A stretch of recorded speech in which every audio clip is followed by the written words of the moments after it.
Assalomu alaykum hammaga. Mana navbatdagi pichog'imiz o'sha qalin premium pichoqlardan yasalgan. Qolpimiz razmerlarimiz 490 ga 95. Kimga shunaqa qoliplar kerak bo'lsa, aytaverasizlar, xudo xolasa. Orqasiga o'sha pichoq ko'rinib turadigan holati.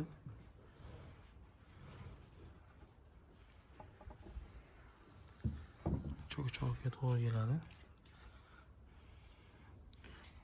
Bu pichoqning nima afzalligi yaxshi, o'sha gibki kamin ob'yini kesgan vaqtda mana bu pichoqlar avtomatik o'zlari o'tklanaveradi. Chunki mramor o'tgan vaqtda baribir tosh tegadi, ishqalanish natijasida bu pichoqlar o'tklanaveradi.